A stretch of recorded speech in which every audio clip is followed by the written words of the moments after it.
We are most alive, we have the most energy, we are most intimate with our best selves when we're progressing towards our mighty mission. I think what's happened on the planet right now is there's been a great seduction and a great brainwashing. When we are kids, we want to be astronauts. We want to do all our dreams. And we're full of curiosity, and we're loving. And we're passionate, we're strong. We're not afraid to be ourselves. But as we leave the perfection of childhood, the hypnosis and the brainwashing begin. Be reasonable. So that's our nature, but our parents give us limitation based on their limited psychology. And don't sing too loudly, don't dream too big, don't be too passionate. As we've left who we truly are, we've contracted. And now it's all about staying safe in the world versus going out there and letting our brilliant, our primal genius shine.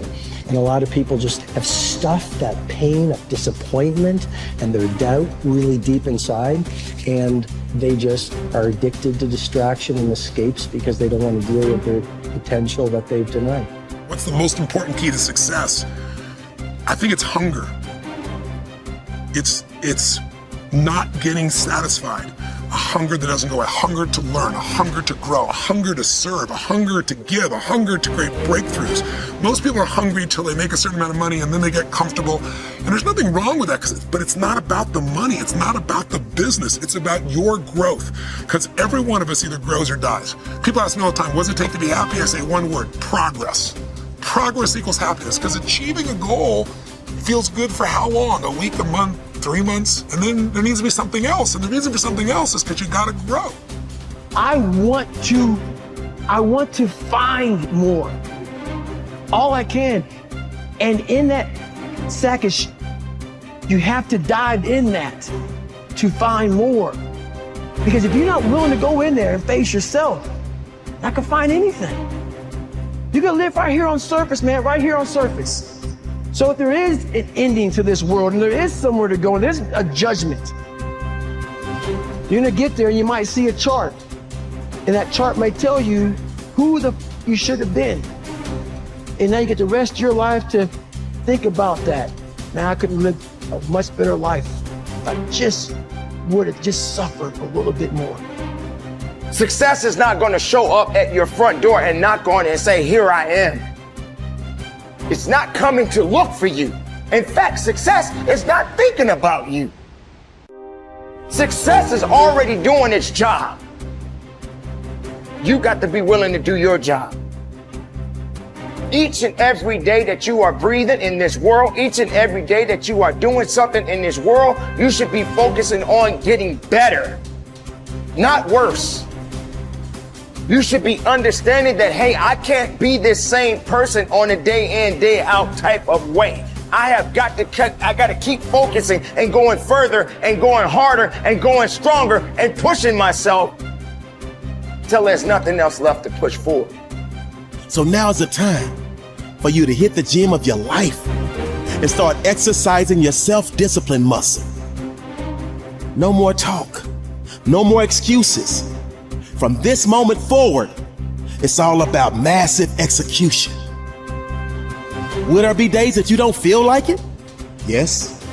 Will there be days that you want to stop? Yes. Will there be days that you want to give up? Yes. Will there be days that you want to quit? Yes. Listen to me. Quitting is never an option. We've all bought into a lie. We've bought into a lie that confidence is belief in self. And so when you're in a situation which is normal, where you don't believe in yourself, you're like, oh my God, I have no confidence. The truth is, and I want you to walk out of here with a new definition of confidence. Confidence is the willingness to try. Because when you try and you take action, what happens, and what's happened for France, is that when she sees herself taking action, what happens is she sees herself being the kind of person that takes action. So she has evidence that she can rely on herself. And that action is what builds confidence. It doesn't start with belief. The real way for most of us is not to wait to believe, but to push ourselves to act. And through the action, you will build the belief. We're built to walk uphill. And when you reach the pinnacle of the hill, you want to stop and appreciate the vision, but the next thing you want is a higher hill in the distance, because it's the uphill climb that it's from the uphill climb that we derive our value, and I mean this technically. So almost all the positive emotion we feel, especially the emotion that fills us with enthusiasm, and that's to be filled with the Spirit of God, by the way, because that's what enthusiasm means. That's experienced in relationship to a goal. And so in some sense, and this is part of the religious enterprise, you want a goal that you can never attain, right? So you can always move closer to the goal that recedes as you move towards it. You think, well, that's frustrating. It's like Sisyphus pushing the rock uphill. But it's not, because as you pursue that goal, you put yourself together and your life does get better and richer and more abundant. And that's why the highest levels of virtue and goal are in some sense transcendent. You want them to be above everything you're doing so you can continually move towards something that's more sublime and better. That's what you are. You're here to live, not to sleep. I didn't study, I didn't study a book. I literally put myself in a fire repeatedly like a sword. You put a sword in the fire repeatedly and repeatedly. If you keep on doing that, you're going to get a nice sword. And then you keep on beating it. You got to beat the shit out of it. And that's what I am. Yeah. I became that. I said, okay, we can't quit. We got to figure out why you are this. Why are you this, man? What is wrong with you? What's going on here? So I kept on putting the sword back in the daggone fire, and I just beat it harder. And I beat it harder. Before I knew it, I started realizing, all right, man, the brain is starting to get hard. The brain is starting to get hard. I'm no longer a theorist. I'm now a practitioner. I put it in hell. I dissected it while it's in hell, because you can't dissect anything in a normal environment. You can't dissect anything in 72-degree weather. You must put it in the freezer and freeze the fuck out of it. And then you dissect it. Dissect it when it's miserable. Dissect the brain when all it's thinking about is, I need to get out of here, man. I want to get out of the fucking freezer. Open the door. And you said, nah, 5 more seconds, man. 5 more seconds in the freezer. And that's when you start to pick that brain apart. And that's what all this stuff did to me. I kept on putting myself back into the freezer or the fire and beating the out of myself, mentally and physically. Before I knew it, this is what happened. Ralph Waldo Emerson believed that anyone who had put their heart and soul into their work and had done their very best could hold their head up high. Merely talking about it or only putting in a modicum of effort wasn't good enough in his mind. It was all or nothing. He believed that doing your best was an admirable quality, and that although you might not always be successful, knowing that you had done all you could was often all that mattered. At least you could look yourself in the eye. This ethos is central to many youth movements, such as the Scouts and Guides, and is a great philosophy for life in general. Indeed, doing your absolute best in everything you do is something that we should all aspire to, and it doesn't matter if it's at school, university, work, or home.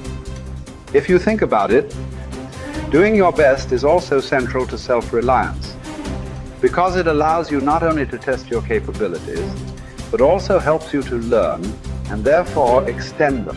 It's only when you are at the edge of your ability that you can really test your mettle and see just how much you can depend on yourself. Only ever working inside your comfort zone or doing just enough to get by may be easy, but is rarely rewarding. And it never allows you to develop into a fully rounded person or realize your full potential. The following quote from Theodore Roosevelt sums up the essence of Emerson's point. It is not the critic who counts, nor the man who points out how the strong man stumbled, or where the doer of deeds could have done better.